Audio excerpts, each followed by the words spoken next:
Hello, everyone, and welcome to the Mindscape podcast. I'm your host, Sean Carroll. Hope everyone is more or less staying home and staying safe in these surreal times that we're in with the COVID-19 quarantine, lockdown, etc. It's very challenging out there for everyone. As I've said frequently, probably less so for me than most people, since I basically work from home and I have a pretty comfortable situation here. But it's different. You don't get to see your friends, don't get to socialize, don't get to eat out, don't get to go to class in the same way. One thing that struck me is how really different it would have been if something like this happened before we had computers and the internet, right? Of course, plagues and quarantines and pandemics did happen, but just the idea that we couldn't talk to each other over Zoom or send emails or get updates, I think it would be much worse. It would certainly be very, very different. So it's appropriate that we once again turn to the world of computers in this week's episode of Mindscape, and in particular, the challenge of artificial intelligence. We all know that AI is becoming more and more important, not just as some hypothetical future thing that will talk to us and be our friend, but right here, right now, programs that figure out puzzles in a way that you could think of as being intelligent. Now, there's a looming problem here that everybody knows about, which is as the AIs become better and better, as they become smarter and smarter, more and more powerful, it's going to become increasingly important that they act in ways that are what we want them to do, right? They're intelligent. They can figure out things to do for themselves. It would be bad if what they wanted to do in some sense, and we can figure out the extent to which the word want is appropriate in the case of a computer, but what their goals are the same as what we want them to be. And this can be very difficult because, as anyone who's ever programmed a computer knows, it is very difficult to say what you want. It is very difficult to put into precise algorithmic terms what it is you're looking for. That's why computer programming is hard. And so it's very easy to imagine asking an AI to do a certain thing, and then realizing at the end of the day, we didn't really want that. We wanted something that was that, but there were some constraints that we forgot to mention. So today's guest is Stuart Russell. He's a very big name in artificial intelligence. Stuart and Peter Norvig wrote what is the classic textbook on AI called Artificial Intelligence, A Modern Approach. Even I have this book on my bookshelf, and I'm not really an AI person, so that shows you the pervasiveness of that particular text. And recently, Stuart has been thinking about exactly this problem, making sure that AIs sort of do the things that we wanted them to do when we designed them. So he has a new book out called Human Compatible: Artificial Intelligence and the Problem of Control. And to really oversimplify it, his proposal is that rather than telling the AIs what we want, we will teach the AIs to learn from us what we want. Maybe we don't even know what we want, but maybe the AIs can watch our actual behavior and from that work backwards to how they should be behaving to do what it is we want. Now, this opens a whole bunch of other questions, right? So that's what we talk about on the podcast, how realistic this is, how much we should be worried about superintelligent AI, and what it means for the future more generally. So anyway, I hope that, the Mindscape podcast is contributing a little bit to taking our minds off of the situation we're in with the pandemic. I don't want to, one alternative would be, to switch all efforts into thinking about pandemics and epidemiology and things like that. But I figured there's plenty of people with more background knowledge than I am doing those things. So I'm going to try to keep Mindscape more or less the same kind of thing it always has been. I think it's still important to keep thinking about other questions. Pandemics and virology are part of that. Medicine and networks and how people communicate is all part of that. Those are interesting things to talk about, and I'm sure we will. But we'll also be talking about physics and biology and philosophy and culture and the media and so forth. Remember that I'm also doing a set of videos called The Biggest Ideas in the Universe that are appearing on YouTube once a week. Once a week I do a big idea.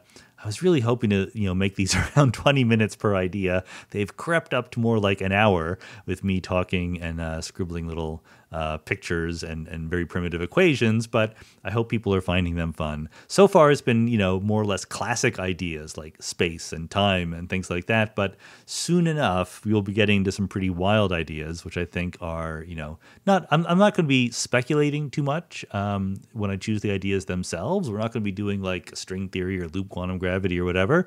But some of the ideas that are part and parcel of modern physics are pretty wild, even the established ones. So we'll be getting into those, and I hope you enjoy those also. And with that, let's go.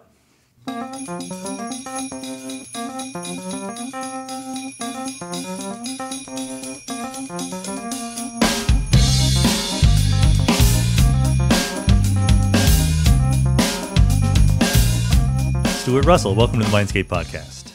It's nice to be here.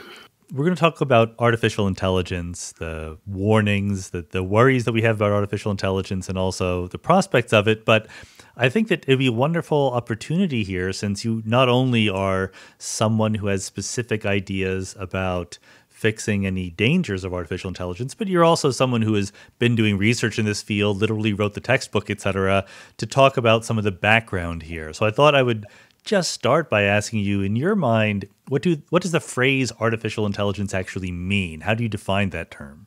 So obviously, artificial intelligence is about making machines intelligent. And what that has turned into, actually from right at the beginning of the field, is an approach to building systems that are given objectives by humans and then find ways to carry out those objectives. So the objectives might be goals. So can you find a plan that achieves this goal? It might be a reward function. Can you behave in a way that generates the largest amount of reward? For example, can you make money on the stock market? So this has been the way that the general idea of intelligence has been instantiated to build systems that act in ways that can be expected to achieve the objectives that we set for them. And is there some way of sort of definitively saying when a certain computer program is AI versus just a regular computer program? I mean, in some sense, isn't a pocket calculator optimized to add numbers together correctly? Yes, and I think that's part of the difficulty. There really is a continuum between something as simple as a thermostat that switches the heat on when it gets cold and switches it off when it gets warm, all the way up to humans and even beyond. And the continuum is mainly in the nature of the task environment, how complicated is the world that the entity has to deal with, and then what is the actual objective. And some objectives can be achieved, even in a complicated world, can be achieved with very, very simple rules. And some, for example, winning at a game of Go, or running a country, or teaching someone to speak French.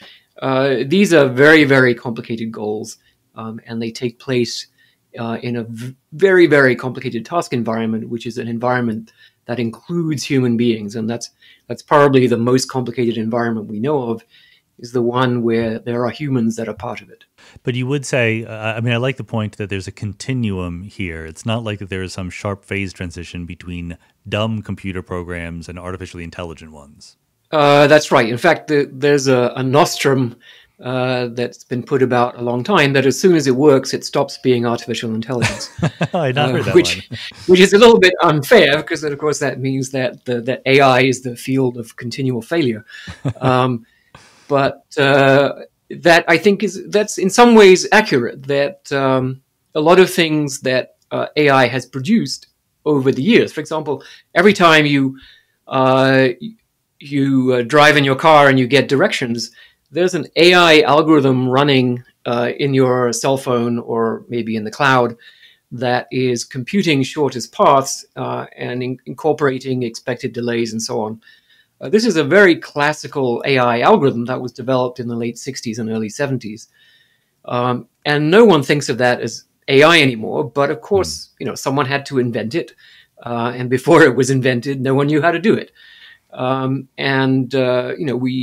We now, I think, take speech recognition for granted, but that's another part of AI that's been gradually improving for the last 50 years or so.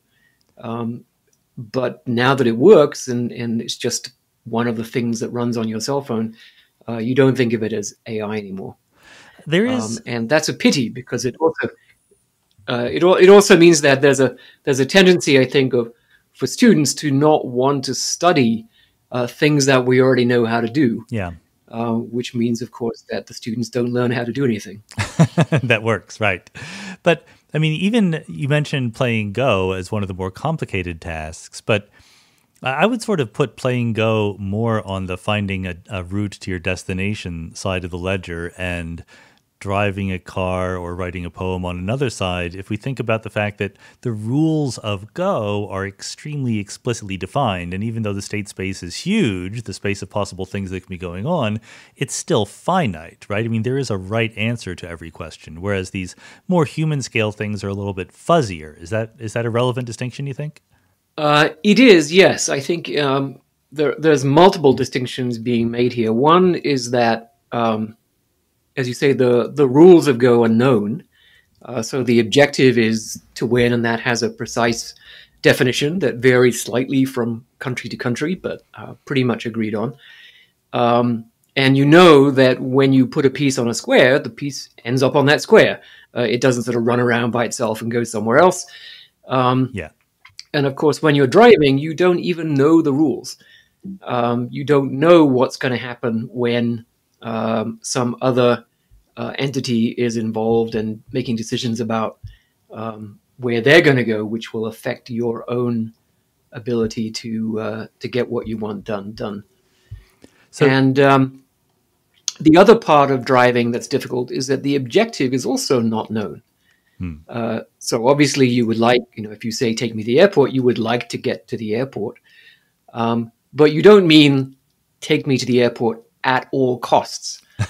So if there's an earthquake and the Bay Bridge falls down again, then that doesn't mean, drive me 200 miles around and get me to the airport an hour after my flight leaves. It doesn't mean, plunge into the bay and try to swim across the bay. When you give a human an objective, like take me to the airport, the human understands under what circumstances is it reasonable to give up on that. Plus, there are many different ways of getting to the airport. Is it that you take the shortest route? Is it that you take the fastest route? And then how fast do you drive? How safely do you drive? Do you go right up to the edge of a catastrophe at all times in the hope of getting to the airport a little bit quicker? And I've taken taxis where that was how they drove, and you've taken other taxis where you just want to say, "Look, can you just get on with it?" Because they're extremely cautious. So there are many ways of driving, and there isn't an actually agreed on objective for what counts as good driving, and how that depends on the circumstance and the urgency, and so on. So driving is different from Go in both of these dimensions, and it's an unsolved problem right now. Whereas I think we would say that Go, to the extent that that it can be solved, and there are mathematical reasons to believe that we probably can't solve it exactly, but to the extent that we can come up with good algorithms, we consider the game Go to be one where AI has had success. We've beaten the human world champions and actually taught humans things about the game that they didn't know before. So you mentioned an idea that I think is worth sort of lingering on and drawing out, because it's going to be important for the rest of the conversation.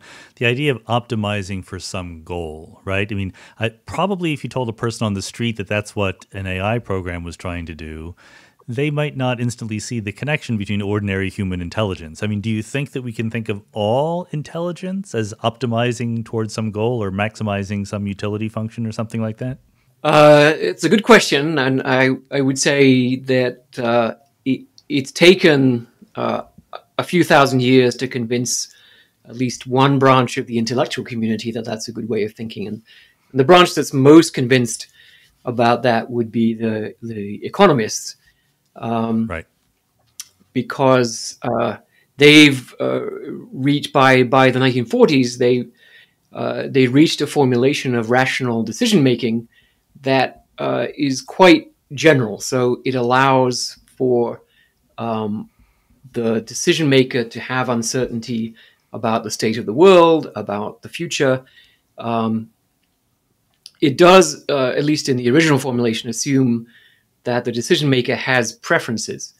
And this is the way economists think about it, that if you think about each possible future that could unfold, in principle, I could express a preference as to which future I like better than which other future. And that's the basis for then the economic notion of rationality as utility maximization. It doesn't mean that you have to have a number in your head, which is the utility of each future, and then you have to add them all up and divide by the probabilities and so on.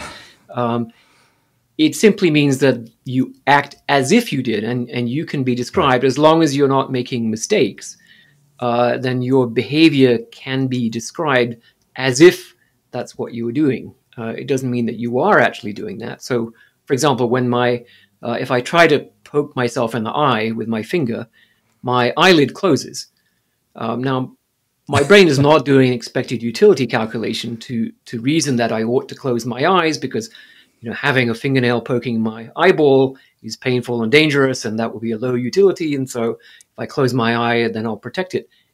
No such thing. It's just an instantaneous reaction to a looming object in the visual field. But it's still a rational thing to do. In other words, if you were to do the expected utility calculation, it would tell you to close your eyes, but you don't have to do that calculation in order to close your eyes.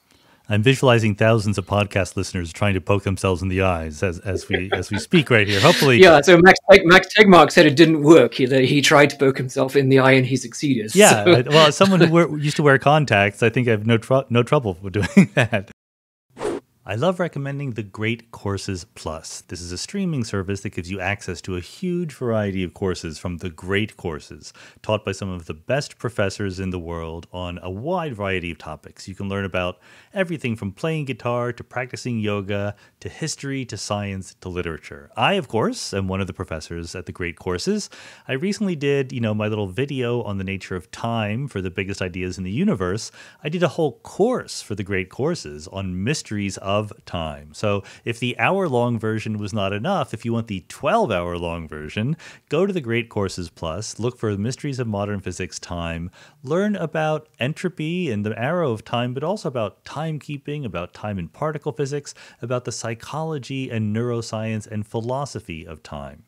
The Great Courses Plus is giving Mindscape listeners a special offer, a free trial with unlimited access to the entire library. Find all the details at thegreatcoursesplus.com/Mindscape. That's THE greatcoursesplus.com/Mindscape. Start learning today.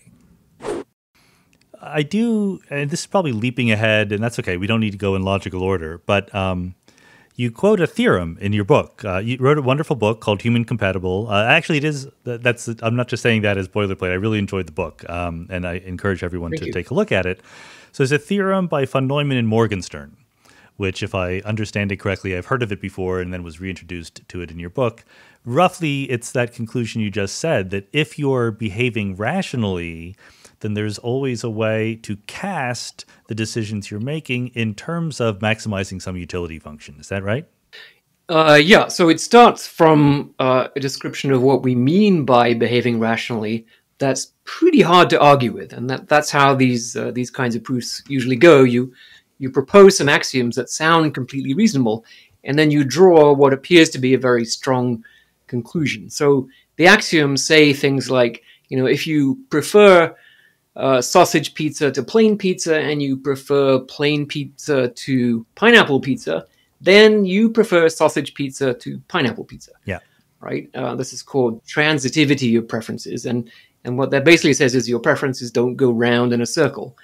And that seems perfectly reasonable, because if your preferences did go round in a circle, then basically you would pay me to go in the other direction. So if you liked sausage better than plain, and you had a plain pizza, you'd pay me to get the sausage pizza.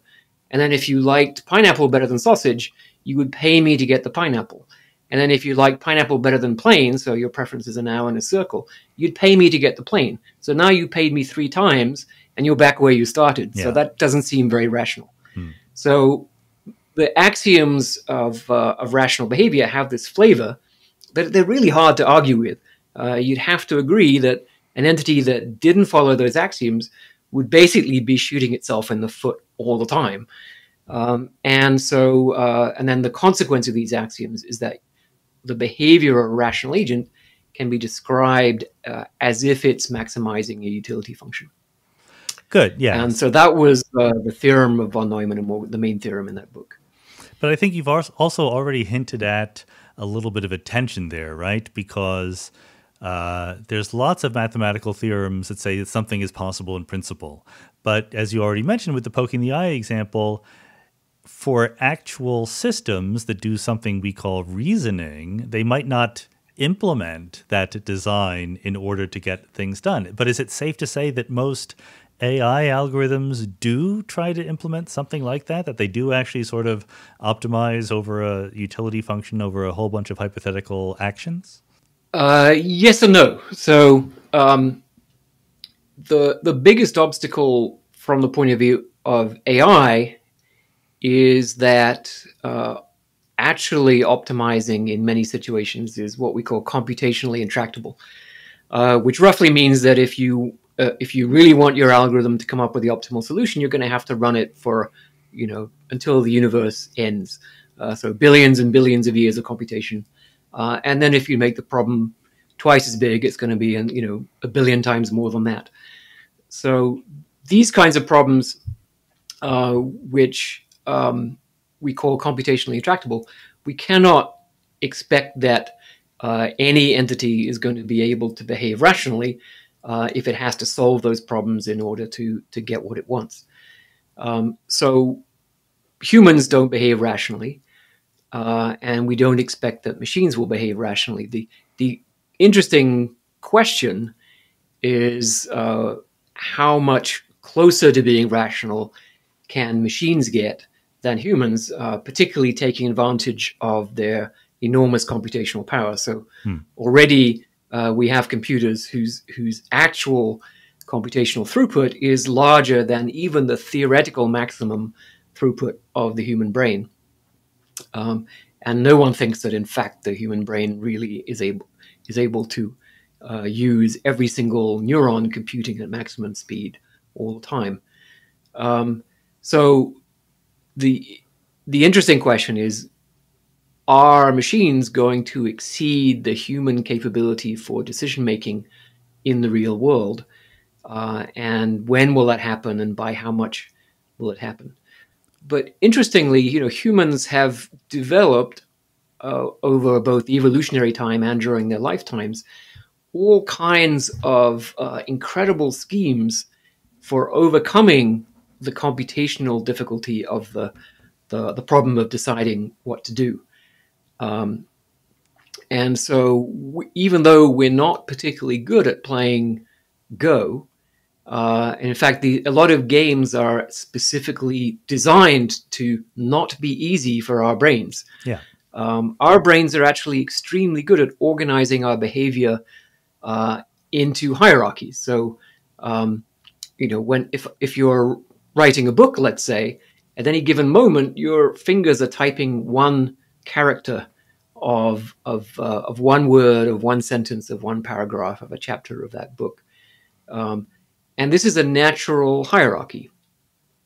Just typing one character on the keyboard might involve hundreds of motor control commands from your brain to your arm and your hands and your finger, as well as your eye to keep track of what's happening on the screen. If you think about what AlphaGo is doing, which is the Go program that beat the human world champion, it's able to look ahead in time, maybe 50 moves into the future, which sounds pretty amazing.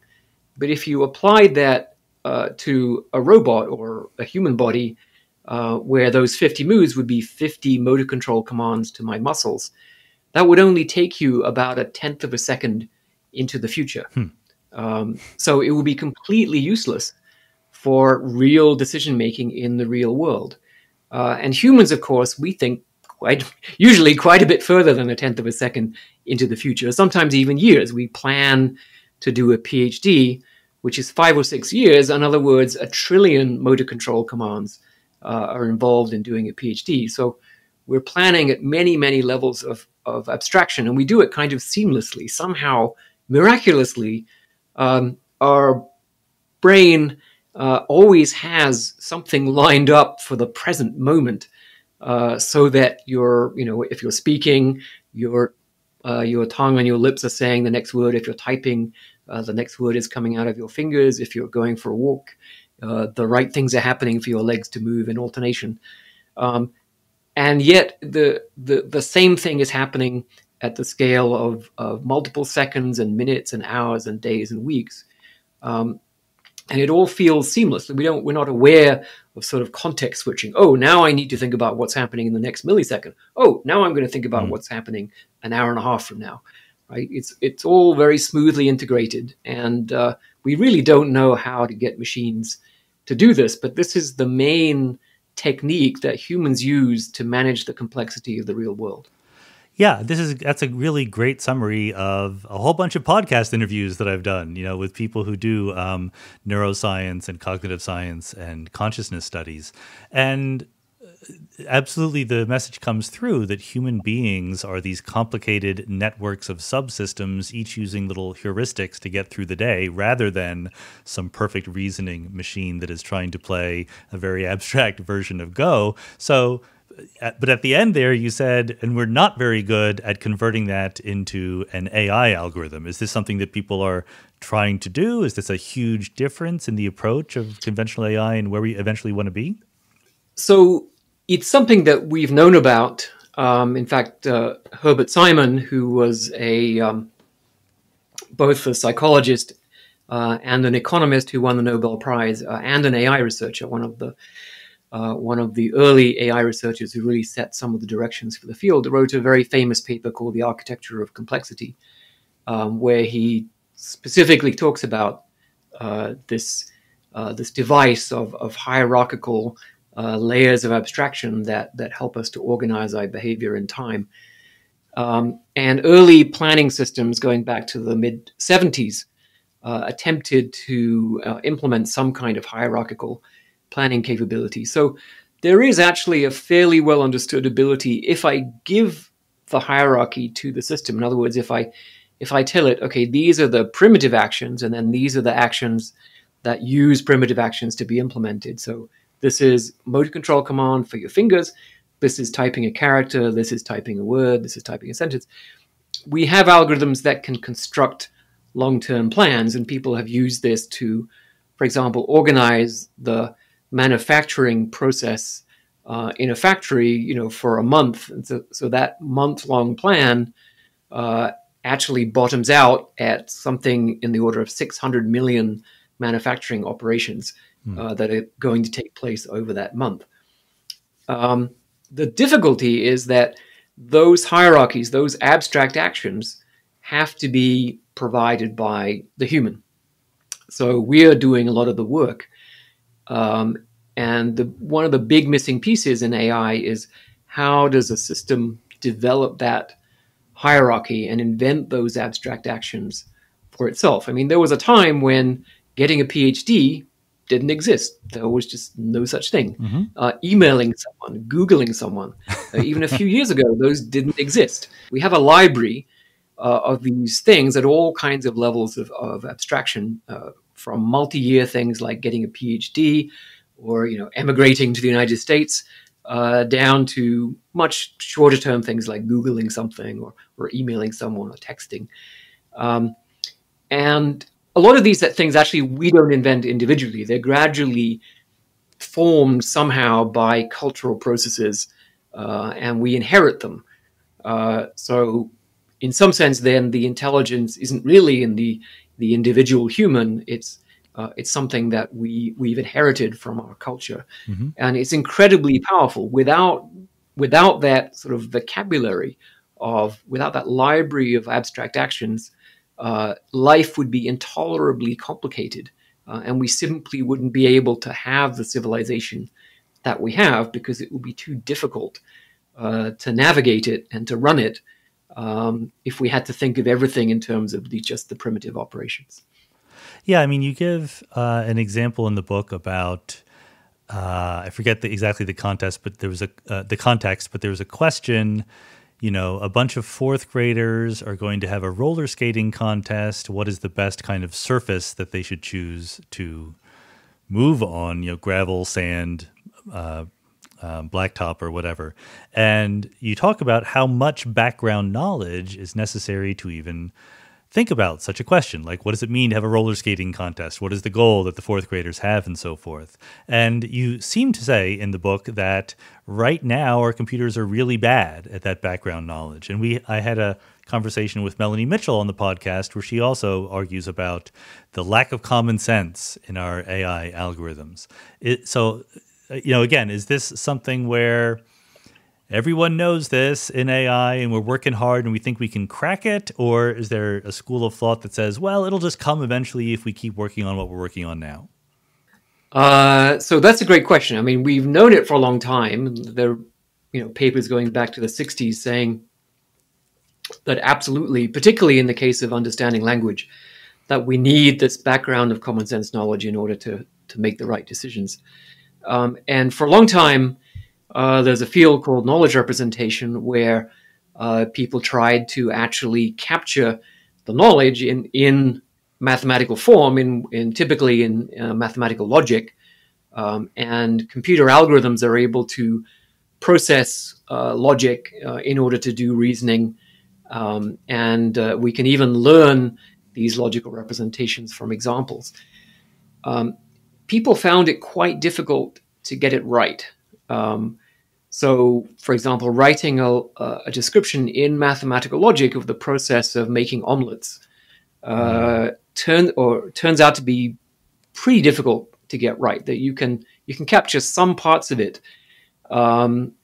with precise logical statements, but other parts of it are quite resistant. It's hard to say, what you mean by not runny, but not too overcooked, and things like that.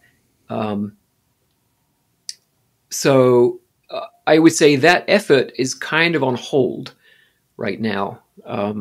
There were valiant attempts to build up large-scale knowledge bases with lots of common sense,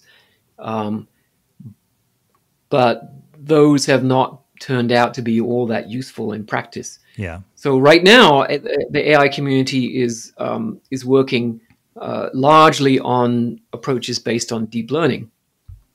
And in deep learning systems, there's no attempt to actually construct representations of knowledge. There's no attempt to put in common sense at all. We simply take data and we feed in the data and use the data to train very large tunable circuits to perform various tasks. So you can put in image data and train these circuits to recognize the objects that appear in the image. But having trained an image recognition system on millions of photographs of animals, that's all the system can do. So it's now an animal recognizer, but it doesn't, in some sense, know anything about animals. Yeah. So you can't ask questions like, well, which of these animals could pick up a suitcase? Right? That's totally outside the scope of what that large trained circuit is able to do. And at the moment, I don't think there are any of these machine learning systems that are capable of answering those kinds of common sense questions. You can make it appear as if they do by, and this is another, I would say, failing of the current trends in AI. You can just put in millions and millions of question-answer pairs like that, and then you hope that if I give it a new question, that there's something similar enough in the data set that it can cobble together some answer that is right most of the time. And there's a Japanese researcher, Noriko Arai, who has been able to train a machine learning system to pass the entrance exam for the University of Tokyo, which is a very difficult and selective exam. That's pretty good, that yeah. Most students in Japan obviously fail to do, because the University of Tokyo is the premier university. But she freely admits that the system has absolutely no idea about anything. It doesn't understand any of the questions. It has no knowledge to speak of. It's just been trained on enough examples and enough background text data that it's able to spot enough statistical correlations between what the words are in the question and constituents in the question to what the answer should be. But there's no reasoning process going on at all. So my guess is, and I think people like Demis Hassabis, who's the CEO of DeepMind and one of the authors of the AlphaGo system. So Demis has said that deep learning is going to hit a wall, basically, and we're going to have to go back and reintegrate all of the things that classical AI worked on, the symbolic techniques, the logic, reasoning, knowledge representation, and so on. And the question is, how does that integration work? How does deep learning get integrated with these kinds of symbolic techniques? And whoever figures out the answer to that question is going to be able to make the next set of breakthroughs in AI. That's a challenge for our listeners. Absolutely. Let me pause for a second to talk about the Blinkist app. This is a wonderful little app you can put on your phone, your other mobile device, and what it is basically a way to figure out what's going on in some of the best and most popular books ever written. A 15-minute read will tell you the major points in what could be a really long and intimidating read. I mean, we all love reading books, but there's two major problems. Number one, finding enough time to do the reading you want, and number two, deciding which books you want to read. Let's say all of your friends have been saying you really should read Zen and the Art of Motorcycle Maintenance, but just from the title, it doesn't seem necessarily up your alley. Well, you could go to Blinkist, you could get the lowdown on what's going on in that book, and from there you could decide whether to dig in further. With Blinkist, you get unlimited access to read or listen to a massive library of condensed non-fiction books, all the books you want and all for one low price. And right now, for a limited time, Blinkist has a special offer for Mindscape listeners.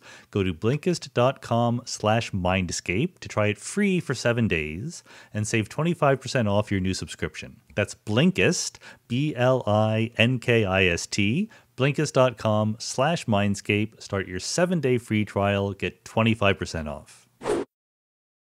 This is great because we have a lot of the prospects and also worries about artificial intelligence and how similar it is to human intelligence on the table. So therefore, let's just skip ahead to the question of should we be worried or concerned or optimistic about the prospect of artificial superintelligence?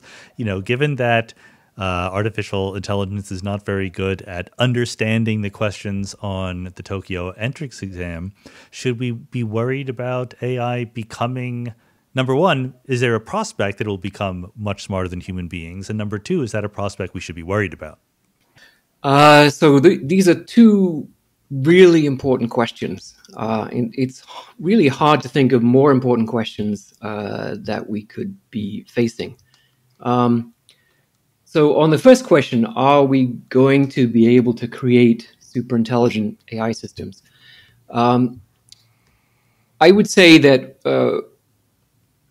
we will be able to solve these obstacles. I think there are half a dozen major obstacles, major breakthroughs that have to happen between here and human-level AI. And I already mentioned one of them, which is the ability of systems to form their decision-making hierarchies, which allow them to cope with complexity. And so if you think of that, that's sort of one breakthrough. And as far as we can tell, there's about half a dozen of that scale that need to happen. And it might be that once we have all those breakthroughs, the systems still don't work because there's something that we didn't think of. But I think at that point, we'd be pretty close. And we also have to remember it doesn't have to be more capable than humans along every dimension in order to be something that we have to worry about. So just to give you an example, chimpanzees, it turns out, have considerably better short-term memory than human beings, even for something that's very human, like a string of digits. So chimpanzees, I think, can remember 20-digit telephone numbers without too much difficulty, and humans can't. But I think chimpanzees still have good reason to worry about human intellectual capabilities because we're basically in the process of destroying them with the capabilities that we have. And in fact, for many species on Earth, the existential risk that they face is entirely a consequence of another species on Earth, namely us, that is more intelligent than they are.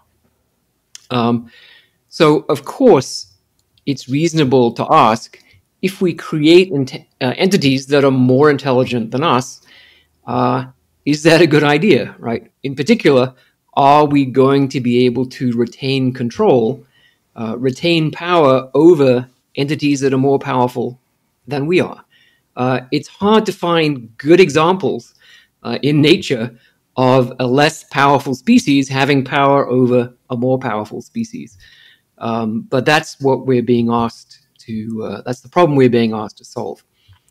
So I think the public discussion of this topic is confusing a lot of different things. So one is, is superintelligent AI imminent? In other words, do I need to be worried right now that something bad is going to happen right now? And the answer is no. AI systems, at least not in the existential sense of a risk to humanity. No, there is no risk to humanity. But bad things are already happening with AI systems, even ones that are really, really, really stupid, because they run on billions of computers, particularly the algorithms that run on social media that select what you see, what you read, what you watch, what you listen to for hours every day for billions of people. Those algorithms, I think, are already having a serious negative impact on the world. Another question is, well, should we be worried right now that something bad is going to happen in the future? And I think that's the right question to ask, because the timelines that most people think about are on the order of decades. And I'm actually a little more conservative. I would generally say, well, I expect human level, sort of seriously risky AI capabilities more towards the end of the century rather than mid-century, which is where most AI researchers think that we'll have them. So it's entirely reasonable to be concerned about that, just as if, if we discovered, a previously undetected asteroid that was quite likely to hit the Earth in 60 or 70 years' time, it would be quite reasonable to be worried now about that future event. And actually, we are already worried about that. We already have a planetary defense agency. It's part of NASA. They are busy tracking all these asteroids. They're trying to figure out what would we do if we detected a sizable one that really was on a collision course. And so far, we haven't found one that's on a collision course. But so far, the statistics show that we've only detected about 30% of the objects that are going to come close to the Earth and are large enough to be a civilization-ending event.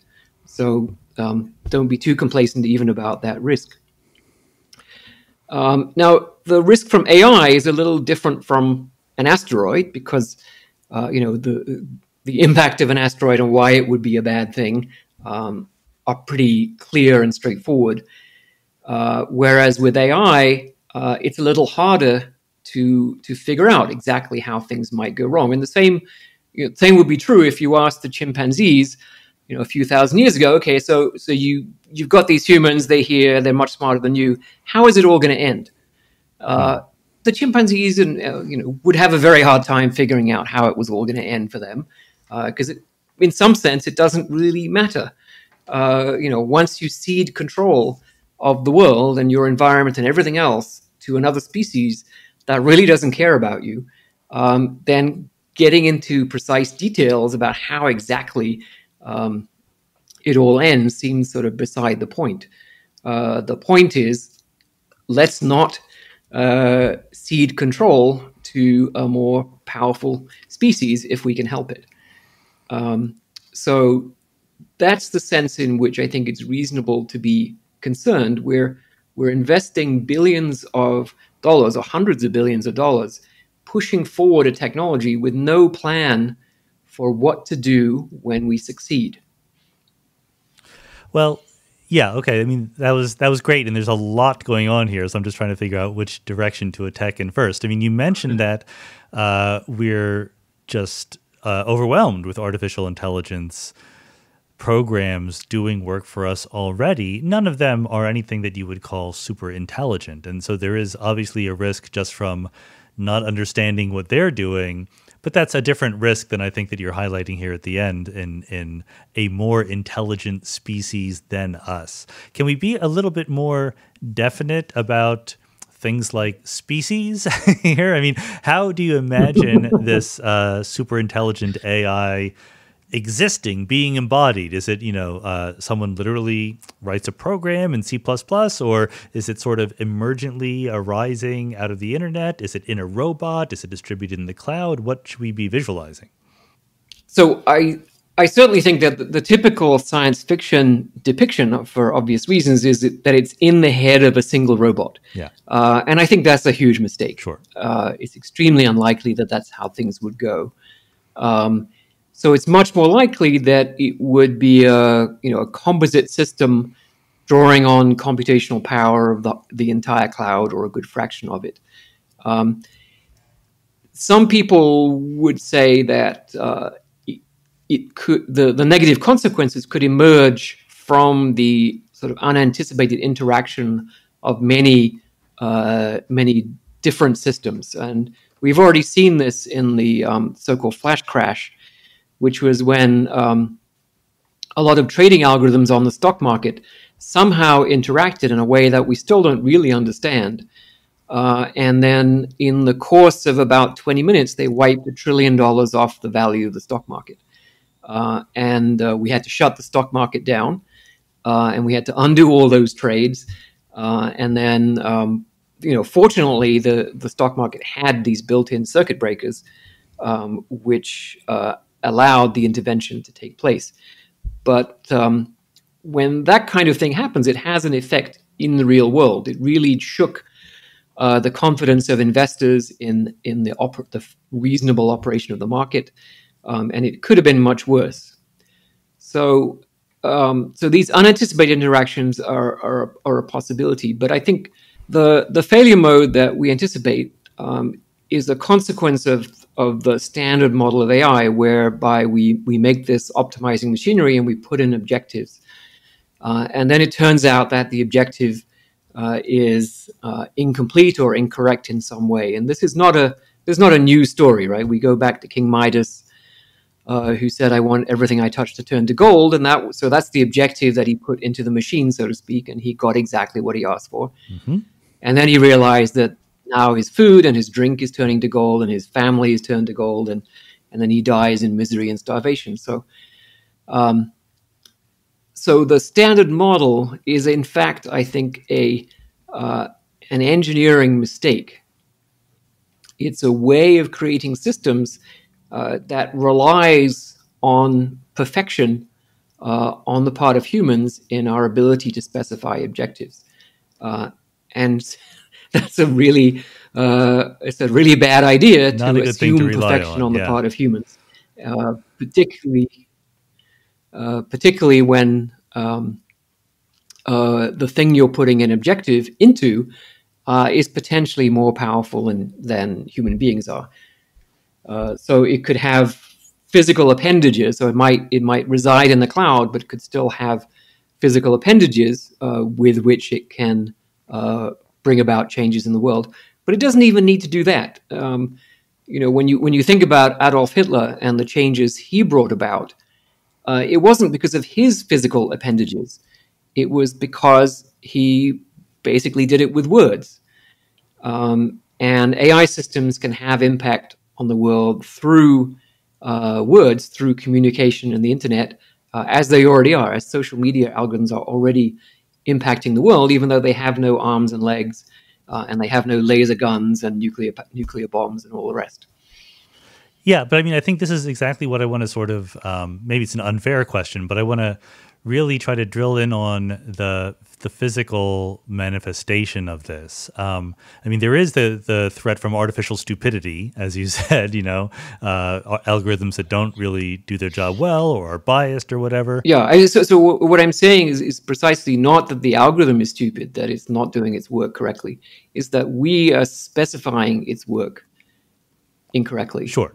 Okay. But the algorithm, is extraordinarily capable at carrying out the assigned objective, the assigned task, in ways that turn out to have extremely bad side effects. So if you don't believe that's possible, then just think about the fossil fuel industry and imagine the fossil fuel industry as an algorithm. Right now, it happens to have human components that are replaceable and are replaced on a regular basis. But as an algorithm, it's trying to optimize the objective of generating a discounted stream of quarterly profits, or whatever it might be, and is in the process of destroying the world. And we are unable to stop it. So this is a failure mode that we are already familiar with. And it can happen with AI systems just as much as it can happen with corporations that are optimizing an objective and neglecting the side effects. Right, but somehow that doesn't, I think we all agree that does not count as super intelligent, the fossil fuel industry. It's kind of, that's the stupidity that I was thinking of, not an ineffectualness, but lack of self-awareness, self-reflection. It's just doing its job, right?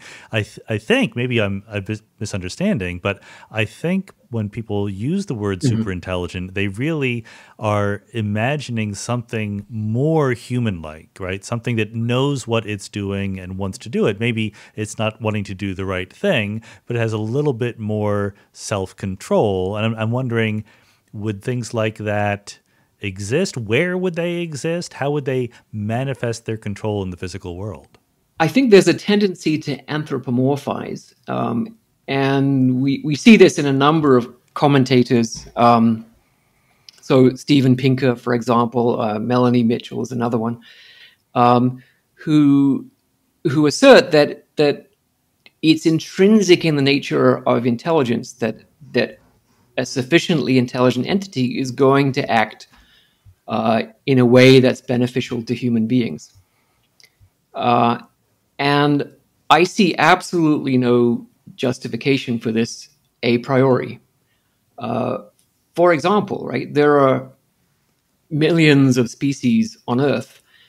Some of them are much more numerous than human beings. Why wouldn't the AI system decide to be beneficial to Antarctic krill? There's probably 1,000 times more krill than there are humans. So why not be beneficial to them, or why not be beneficial to bacteria? Or why be so parochial, right? What's wrong with being beneficial to an alien species on some star on the other side of the galaxy? So I think the onus is on those who believe that somehow there's this magic connection between the capability for rational decision making and the consequence of being beneficial to humans. There is no such magic connection. It has to be designed in. And that's really what human compatible is about, is how do we design in that magic connection so that the more intelligent the AI system, the better the outcome for human beings specifically, not for aliens on the other side of the galaxy and not for Antarctic krill, but for human beings. Yeah, no, I'm completely on your side in thinking there's no natural tendency toward having AI be beneficial to humans. I'm just trying to wonder how vivid can we be about how this AI would hurt us. Would it be just massively misdirecting the food supply? Would it be a million subtle interventions onto social media? Is this something we can even say anything about, or we should just be worried across a broad spectrum of bad outcomes? So the difficulty with, so I can describe scenarios, and of course, since I can describe them, you can always say, well, okay, then we'll just make a rule against that, right? And then, of course, that scenario won't happen, but another scenario will happen. So the kinds of examples that you see commonly involve, for example, side effects that modify our physical environment. And this is sort of what the fossil fuel companies are doing in terms of adding carbon dioxide to the atmosphere. And so you could imagine that, for example, you want to fix that problem. You say, okay, I would really like carbon dioxide levels to return to their pre-industrial concentrations. And that sounds like a great goal. And it's a perfectly reasonable goal to state to another human being who already shares all of the other background preferences that humans have for the future. But if that's the sole objective, then there are many ways of achieving that objective. For example, probably the simplest way is to say, well, where's all the carbon dioxide coming from? Oh, it's coming from the economic activities of humans. Okay, well, let's get rid of the humans. So you say, okay, well, I didn't mean that. What I meant was, restore the carbon dioxide levels and don't kill any people. Fine. Okay, then we'll have a decades-long social media campaign which convinces people that it's immoral to have children because those children are what's responsible for the gradual destruction of our planet. And so we all stop having children and the human race goes extinct. And the AI system has solved its problem without killing any people. And then, if there's anyone left to have a third wish, then they come up with a revised version of that. And then the solution to that problem kills them off. So the issue is that we haven't noticed this problem up until recently because our intelligent systems have been not very intelligent. They're mostly in the lab. They're mostly working on toy problems. And so they don't have consequences on the world. And if they start misbehaving, we have an off switch. We switch them off. In fact, every robot above a certain size is legally required to have a big red off switch, usually on the back, so that if it starts misbehaving, you can switch it off in an emergency, or even a remote control off switch. I did not know that. But once you get outside the lab, the effects, as with social media algorithms that are directly operating on the real world, can be enormous. And you also have to understand that the off switch, is often, people often say, oh, well, if something really bad happens, we can just switch it off. But of course, that's like saying, if I'm losing to AlphaGo, I'll just play a better move. Right? Well, sorry, whatever better move you might think you have, AlphaGo has already thought of it and has a way to refute it. And whatever attempt you might make to switch off the machine, the AI system has, of course, anticipated that that's a possible failure mode, right? One of the most obvious ways of not achieving your objective is that you're dead, right? You can't fetch the coffee if you're dead. So the system has already taken preemptive steps to prevent that failure because it's very good at achieving the objectives that we give it. Not because it really wants to be alive. There's nothing to do with self-preservation. There's no instinct. It's a logical consequence of having an objective that's fixed, that a system wants to remain alive in order to achieve the objective.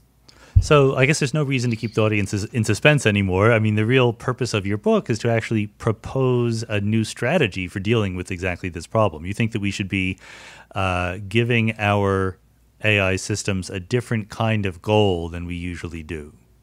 Yes, in fact, you could argue we should not be giving the AI system a goal, at least not one that is precisely defined and known to the AI system, because it's exactly when the AI system believes that it knows the objective correctly, that whatever action it comes up with in furtherance of that objective, it then sort of believes that this is the correct action to do, and doesn't tolerate necessarily interference from people who are jumping up and down saying, stop doing that, you're destroying the world.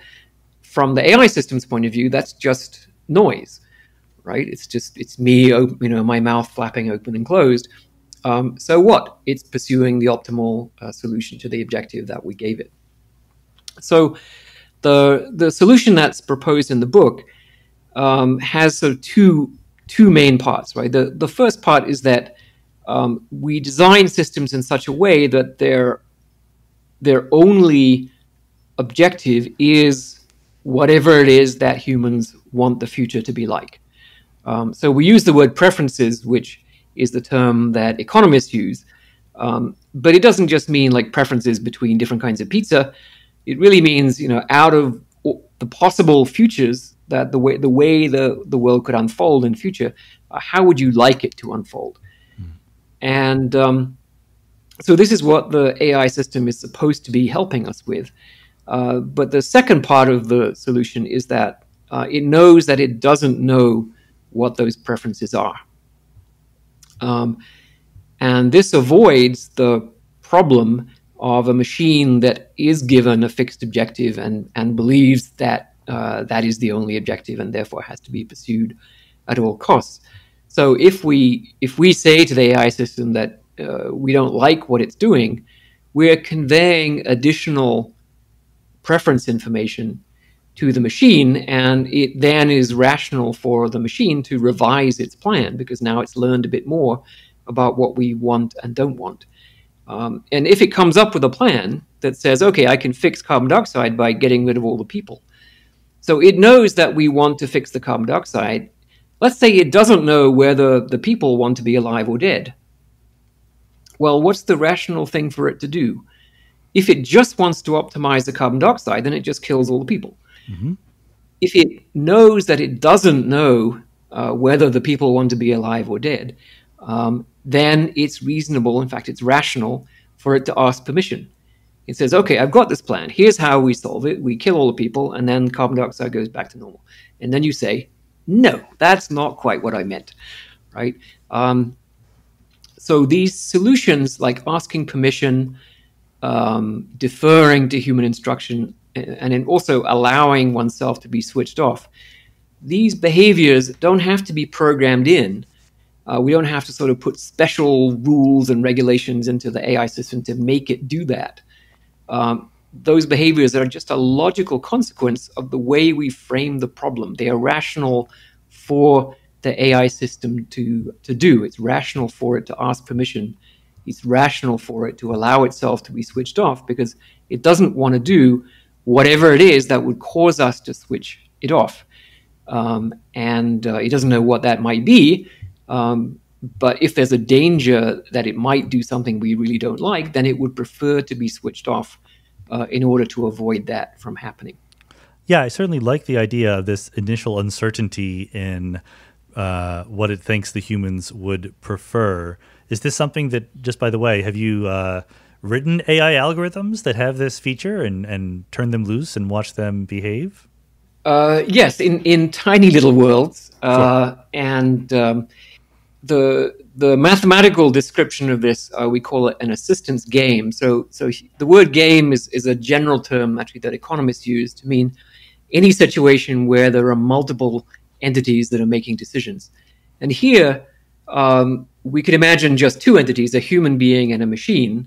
And the machine's objective is whatever it is the human wants, that's what I want. Right. But the machine doesn't know what that is. And so you can set up that game. For example, you can make a little grid world and you can put a human in there or there's a simulated human and a simulated robot. And you can solve the game. You can calculate what is the solution to this game for both the human and the robot. And when you look at the solutions, you see what you hope. You see that, in fact, the human tries to teach the robot. Sometimes the human shows the robot what not to do, right? So basically kind of takes the robot by the hand and says, look, you could go over here, but there's a big pit. Don't go in there, right? And then you should go over here, and this is where you should sit because this is a nice place to be. And the robot, other versions of the game, the robot asks permission. In some versions of this game, the robot and the human actually devise a little protocol where the robot kind of comes and asks a question, and the human gives them a yes/no, and then the robot goes away and does the right thing. So we're just at the beginning of this process of exploring the nature of solutions to these kinds of formal mathematical problems. But what we've seen so far is that, first of all, the kinds of behaviors that the robot exhibits are exactly what we hope. They defer, they ask permission, they learn from the human about what the human wants, and they help the human achieve whatever it is the human wants to achieve. And interestingly, right, the one way of thinking about it is that this game is a strict generalization of the classical notion of a machine pursuing a fixed objective, because now it's not a fixed objective, it's an uncertain objective rather than a certain objective. So it's strictly a more general problem-solving situation, and the kinds of behaviors that are exhibited are much richer and more interesting as a result. It certainly bears a family resemblance to Bayesian inference, right? Where we have some set of priors with the probability of all of them, and then we update on the basis of more information. So I'm wondering, would we expect that such a system would become less and less uncertain over time about what it thinks the motivations are? I mean, do these systems grow old and crotchety and harder to change their minds? In a sense, yes. I think in a practical in a practical sense, it's pretty unlikely that machines would ever acquire enough information to be able to predict our preferences, particularly about things that have never been experienced in the real world. For example, you can look through, there are whole books written about what people want, and the development economists write these books and moral philosophers write these books. People come up with long lists of, what are the needs of human beings, but in none of those books will you find what color do people prefer the sky to be. And that's because up to now, no one's bothered to change the color of the sky to find out how upset people are as a result. So it's unlikely that an AI system is going to be able to predict our responses to changes in the color of the sky, other than just sort of being generally upset that it's not what it used to be. But maybe we'd like the new one better, actually. I don't know. But there's also this sort of fundamental fact that there's a lot we don't know about our own preferences. So there's genuine, what we call epistemic uncertainty, meaning that it doesn't matter how much I think about it. I actually have to go out and experience something. I have to get real, actual empirical experience in the world in order to learn more about my preferences. And there's a recent book by L.A. Paul, who's a philosopher, called Transformative Experience, and she uses the example of the durian fruit. We just had Lori as a guest on the podcast, and we talked all about transformative experiences here. Right, and the durian. Yeah, so independently, I came up with the durian fruit as an example of this. So it's a fruit that's extremely smelly, and some people absolutely love it, and they think it's the most marvelous food on the surface of the earth. And there are other people who utterly despise it. And there have been cases of where there was a cargo of durian on an airplane, and some of the passengers could not stand it, so they actually mutinied on the airplane and forced the captain to go back and land at the airport and unload the cargo of durians because it was so unbearable. So it's clearly something that elicits either extremely positive or extremely negative preferences. But I have no idea which one I am, because I've never tried it, I've never smelt it. So I have real epistemic uncertainty about how I would enjoy a future where I'm eating lots of durian. So in that, and very similar kinds of arguments apply to much more practical kinds of things, like, well, would you imagine a school leaver, would you like to be a coal miner or a librarian, right? Those are the only two jobs we have right now, lad. Coal miner, librarian, which is it going to be? Of course, at 16 years old, you have no idea how much you're going to enjoy being a coal miner or how much you're going to enjoy being a librarian. So you have some vague feelings about it. You might have seen references to these professions, and you've got some images in your mind and little bits of evidence here and there. But of course, you could certainly be wrong if you made one prediction or another. So this real uncertainty about human preferences within humans means that there's no practical way that the AI system is going to reach a situation of perfect knowledge. But the way Bayesian inference works actually is that unless you make certain kinds of mistakes in the way you set up the problem at the beginning, the Bayesian process only reaches certainty when it's correct. Yeah. So as long as you make sure that your prior beliefs are sufficiently broad as to encompass every possible human preference structure, which is a tall order, I agree. But let's say if you can do that, then you only approach certainty as you approach having correct beliefs about the human preference structure. So in that situation, you might not mind too much. The AI system stops asking permission because it knows what you're going to say, so it doesn't need to ask permission. So it becomes sort of like the perfect butler. And if you've read P.G. Wodehouse and his books, where Jeeves is the butler and Bertie Wooster is the aristocrat, Jeeves actually in some ways knows Bertie Wooster better than Bertie knows himself, and always anticipates what his master needs and wants, and manages to do it in advance. So it would be a little bit like that. But I think, as I say, it would be very unlikely that we would approach any degree of certainty in any finite amount of time. How much do we have to deeply think about the idea of a preference? I mean, in the standard model, I guess, of AI, where you just program in a utility function, that is operationally what you mean. But here, you're using the word preference to mean something about human beings, right? It's the human preferences that are supposed to be learned by the AI. If we push it hard enough to implement in software, is it even clear what human preference is? I mean, not only do humans not know what their preferences are, they might change, they might be inconsistent, right? Internally incoherent. Are there ways to deal with this? So these are great questions. It's certainly the case that when economists or behavioral economists do a lot of experiments to try to figure out the actual preferences of humans, even for something as simple as money, so let alone the color of the sky or what kind of pizza you want, but just money. How much do you like money? And risks involving money, money today versus money tomorrow.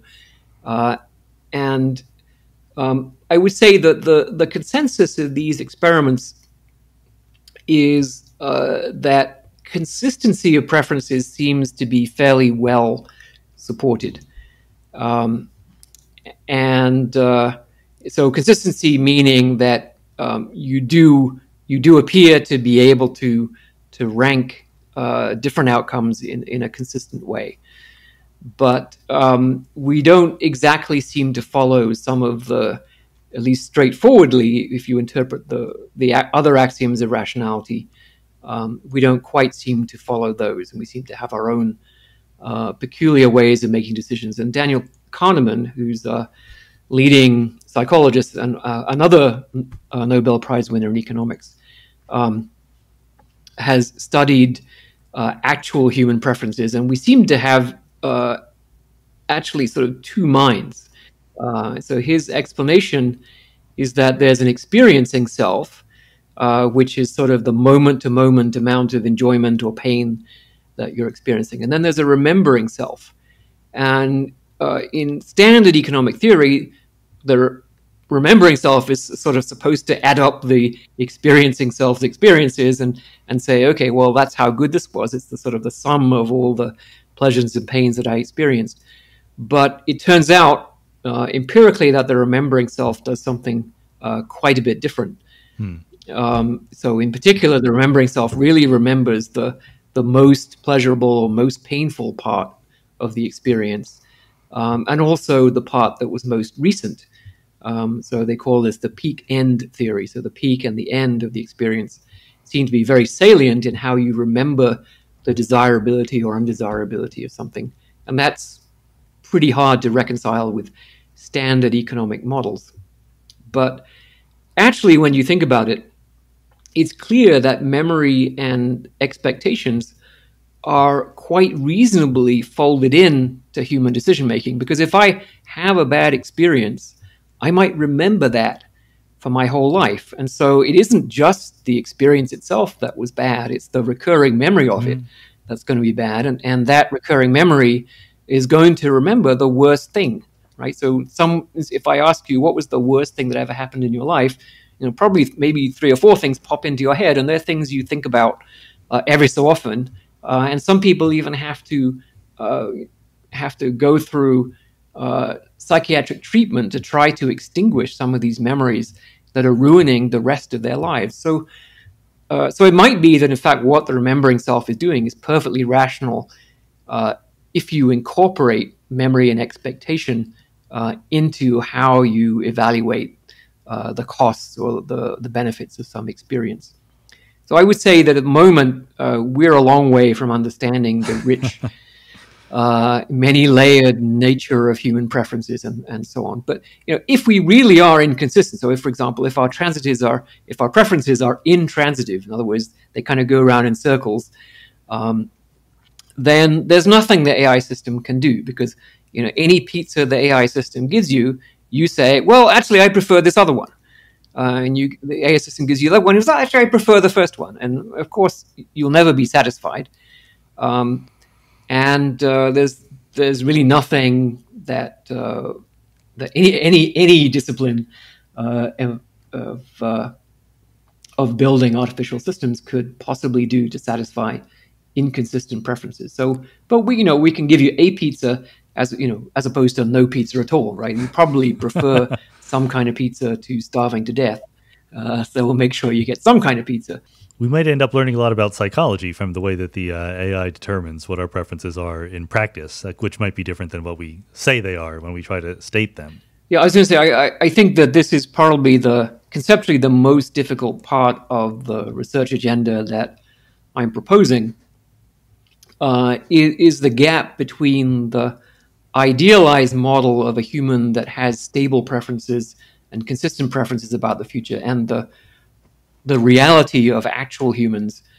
And I think particularly stability is conceptually very difficult to deal with. If a human being's preferences can change, in other words, what I want tomorrow to be like today is different from what I want tomorrow to be like when I get to tomorrow, then which of my two selves is the AI system supposed to satisfy? Myself today or myself tomorrow? It's hard to pick apart that problem philosophically. And then practically, if human beings' preferences can change, which clearly they do, we're not born with a whole complex set of preferences, then how do you make sure that the AI system doesn't satisfy preferences by changing those preferences to make them easier to satisfy? Well, what I was going to say was, how can we be sure that the AI won't just change its mind about what its preferences are to satisfy the human preferences? Like, if we really are imagining AIs that are super intelligent, much less just intelligent, can we really also assume that we're baking in their fundamental motivational structure, or is that something subject to editing on their own part? So this is a interesting set of questions having to do with our ability to prove mathematical theorems about the software that we build. So we already have the capability to prove that algorithms are correct, that they behave according to some specification, and this capability is getting more and more sophisticated. And we use it even in areas like machine learning, which you might think, well, how could you possibly prove anything about an algorithm that learns? But it turns out that you can. And you can, typically we're able to show that we expect to get performance within some small epsilon of the desired performance, and that will happen with very high probability. So that's the kind of theorem that we prove all the time. So the idea here would be we would set up the general framework for how the system operates, and it would have learning components strung together in the right way. And then what you prove is that no matter how good each of those components becomes, the system as a whole still conforms to this required design where it satisfies these principles. There are some tricky parts to this. So traditionally, when we prove theorems about software, we're kind of assuming that the parts of the program that we want to remain fixed.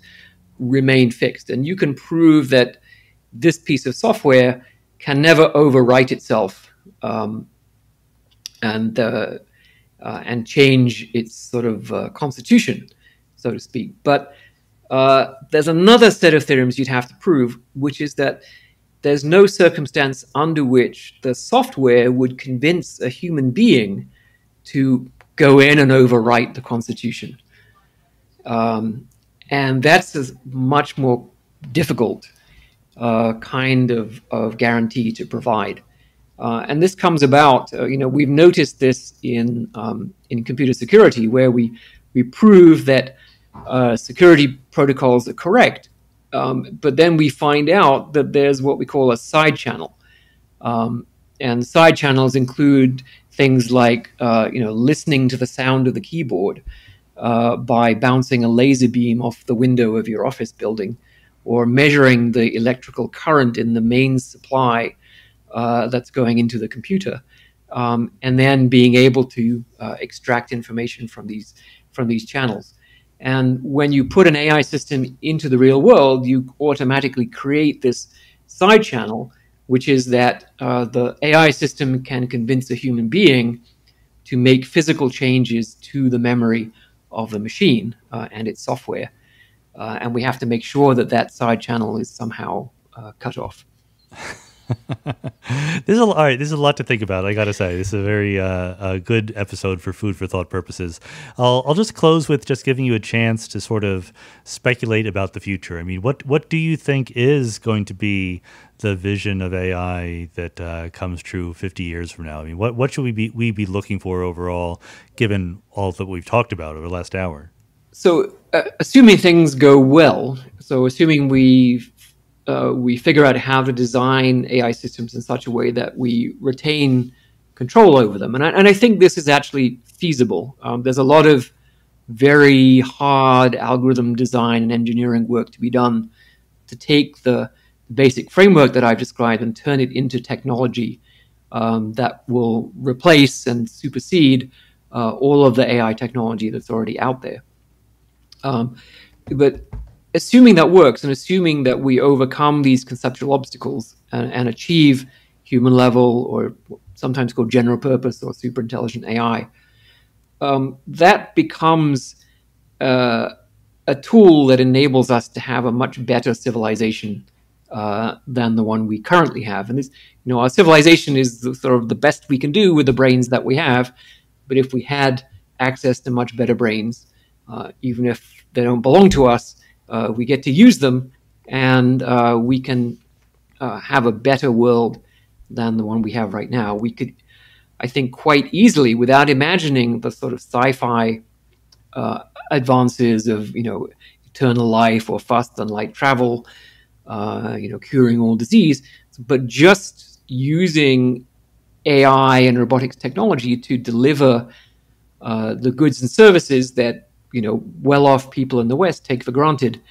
So giving that sort of standard of life to everyone on Earth would be it's about a tenfold increase in the GDP of the world, which when you calculate the sort of cash equivalent value, what the economists call net present value, it's $13,500 trillion. So just for comparison, the GDP of the US is on the order of $20 trillion a year. So we're talking about hundreds of times larger than the GDP of the US, or in fact the GDP of the world. So that's the cash value. And when you look at the investments, the tens or hundreds of billions of dollars that people are talking about, it's absolutely minuscule in comparison to the potential benefits.